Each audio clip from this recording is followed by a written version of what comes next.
Hey everyone, it's Mike here, and it's so nice to see you in the real world, not the vassal computer digital realm. So today, as you can already see, what brings me into the real world is a brand new copy, fresh off the presses from Compass Games. It is the Doomsday Project, Episode 1, The Battle for Germany. So, this is the third operational scale system game from Compass Games and Adam Starkweather. And yeah, don't let the episode 1 fool you. So the first game was Korea, the second is Vietnam, and now we are in everyone's favorite hypothetical World War III. So episode 1 is the Battle for Germany, and that's the, I'll get the maps out in a second here, we'll do the shrink rip, but that is Central Germany, Central Europe, I guess we should say. I think it's mostly Germany from what I remember looking at. Episode 2 is the Balkans, and I think I remember, supposedly this is going to end up stretching from like Norway to the Middle East, and I think that there was something in Central America. I saw Adam on the Compass Games interview last week, so I guess we'll kind of see where it goes. So let's take a look at the back of the box here, and we'll see if we can maybe zoom in just a little. Okay. So we have a nice map of the invasion plan here. So on the back it gives us a little historical context for the situation here. So basically, after the death of Brezhnev, the story of this game goes is that I guess young and ruthless Soviet hardliners take power instead of, the reformers. And basically what they do is they basically bring the world to the brink of war and then back down. So NATO drops their guard, and then they do start a war. So let's take a look and see what we get inside the box. So I am going to take the shrink wrap off. Alright, so here we go. Ooh, you can smell that new box smell from here. Alright, so first up, errata sheet. Let's see. All told, this is pretty minor stuff.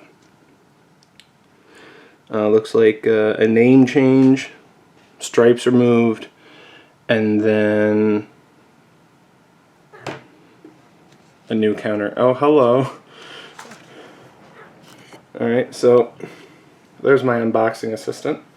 That's another reason why I don't normally play games, videos live, because she's difficult to get off the table once she's on it. So hold on just a moment.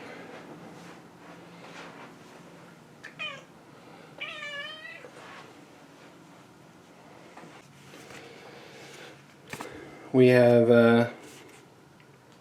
an advertisement for Combat Volume 2, which is an expansion for Combat. That's Ross Martel, and I think he might be the developer in this game. I know he's developed most or a good chunk of the CSS series. I don't know offhand if it is exactly all of them. 2 6-sided dice, 2 10-sided dice, white and black. And yep.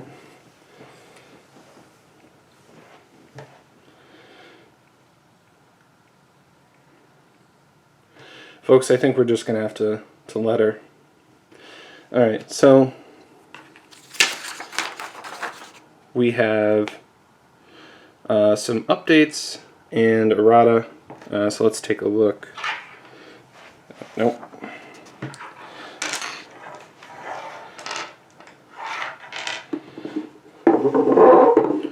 So I put them under the game box, so we're testing the cat's object permanence, which is a little mean.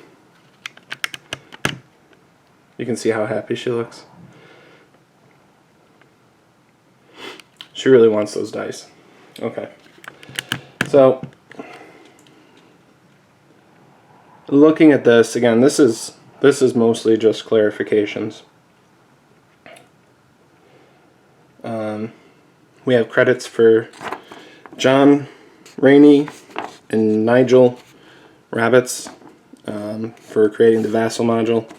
And I've said it before, but Vassal module creators, they are the unsung heroes of the gaming world. Without them, there are many games that I could not play, and many others could not play. So, thank you. Alright, so we have a game display track, weather, rain, refugees, combat DRMs, victory points, turn record. Obviously it's not double-sided, I don't know why I felt the need to check that. Terrain effects chart. So we have movement, we have the terrain image, which is always very nice. I like it when the terrain image is right next to the type. Movement cost to deploy, defensive value, equipment modifiers, special effect notes. This one is double-sided, so there's more terrain on the back, including hex-side terrain, in-hex terrain like roads.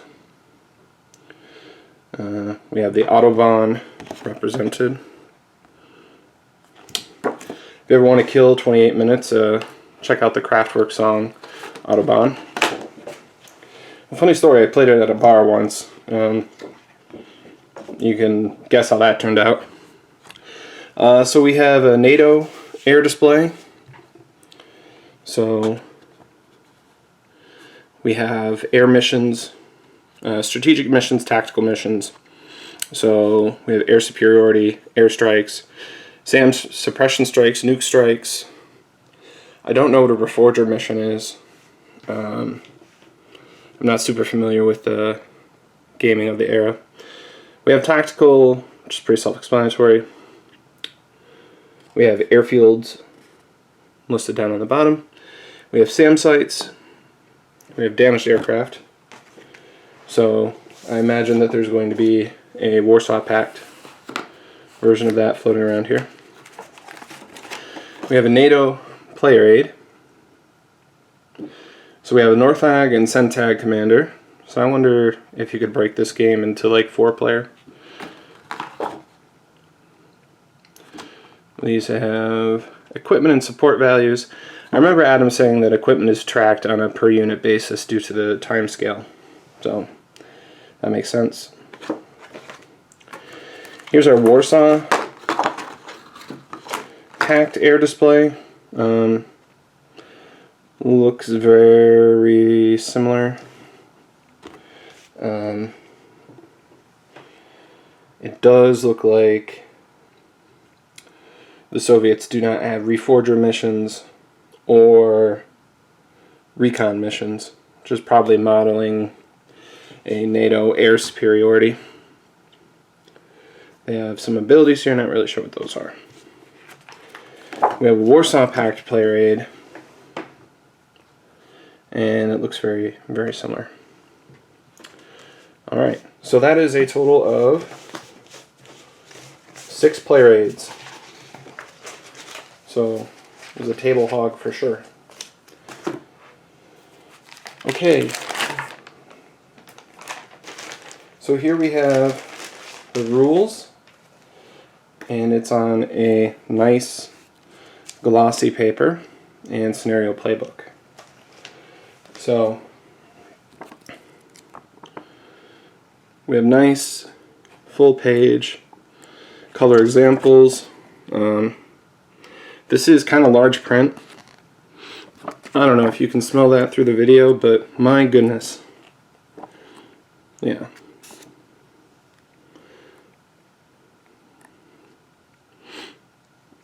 So really cool here. Morale, that's important.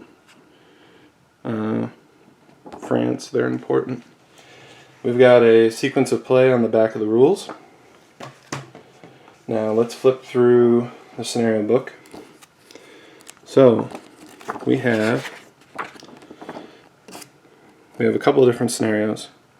We have the battle for Berlin, which is on like the little map. The battle for the Fulda Gap, which was just done in CSS. Northag, Centag, and then a combined battle for Germany. So,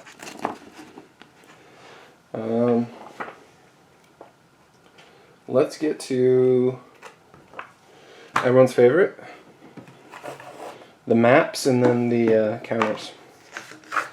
So here's the little Berlin map.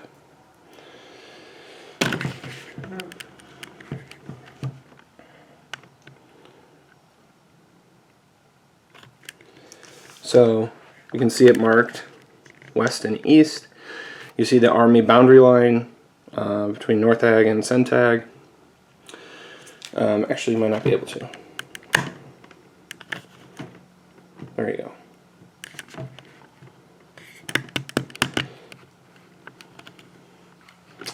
go. This reminds me of kind of the little inset maps that came in the Devil's Cauldron. Alright, so now we have a map. This is labeled the South map.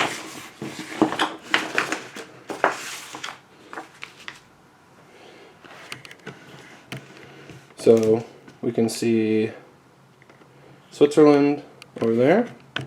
We have France. We have Stuttgart.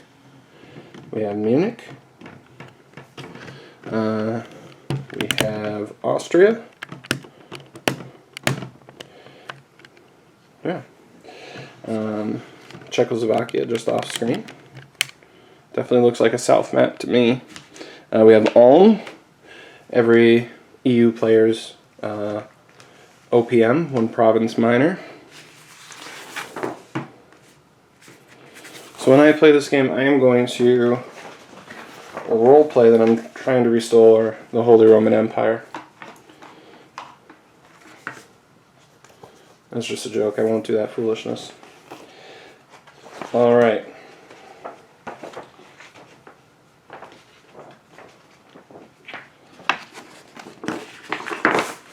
So this is the central map.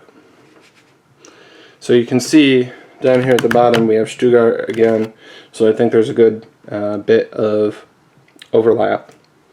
So it's not necessarily 3 maps. I think the given dimensions are like 54 by 40.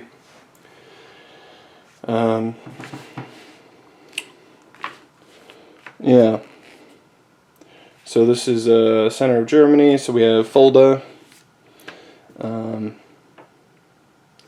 We have the mountains here, and obviously I guess that is what you would refer to as the gap. A good clear terrain. Alright. Last map here, the north map.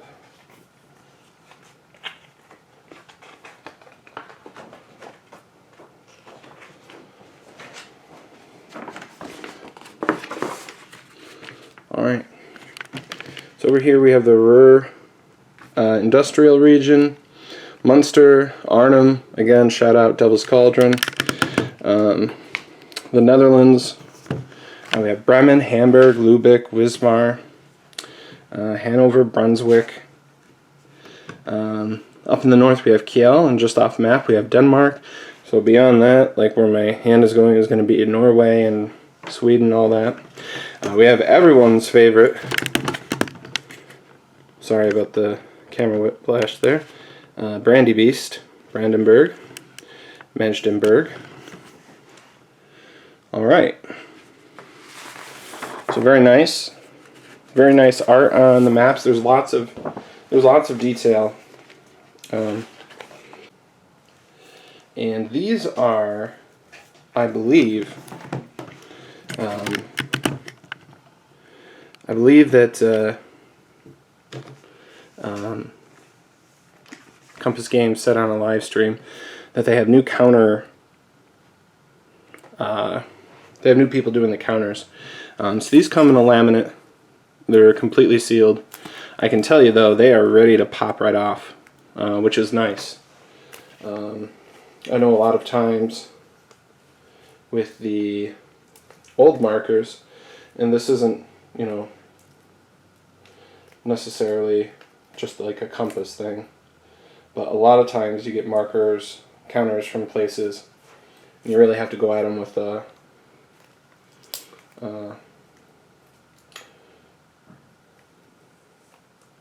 razor blade or X-Acto to get them to fall out nicely.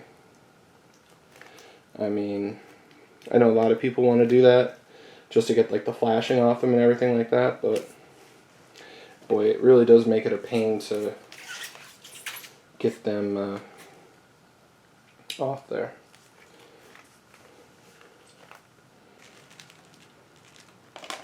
Oh yeah, so they are absolutely fall off the counter sheet ready. So yeah, take a look at that. Nice. So no real flashing on the sides there.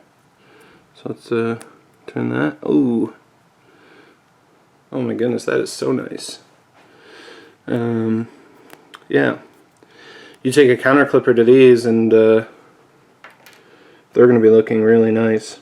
So I don't even know what these are. These are US units. US and West Germany. So let me take that.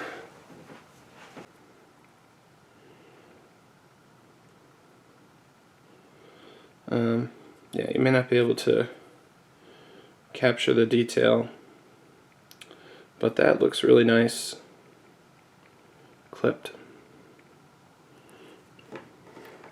Let's see. So, what else do we have? We have Belgium's. Oh man. Wow. Soviets.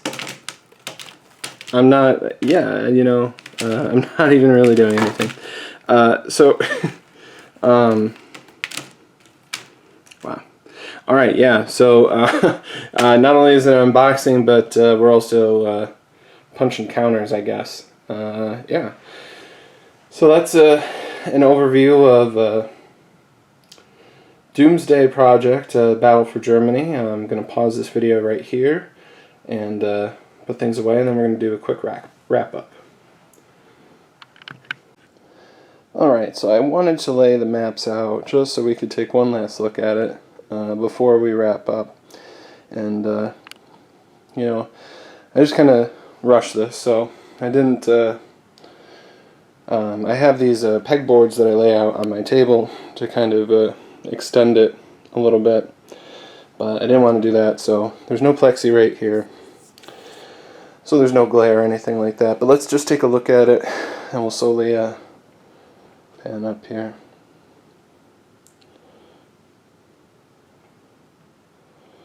Oh. Hello again.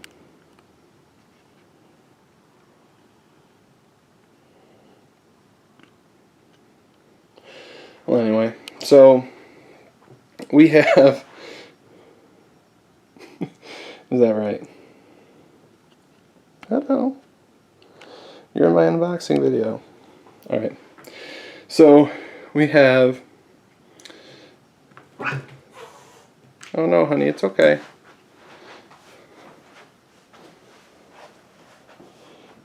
It's okay.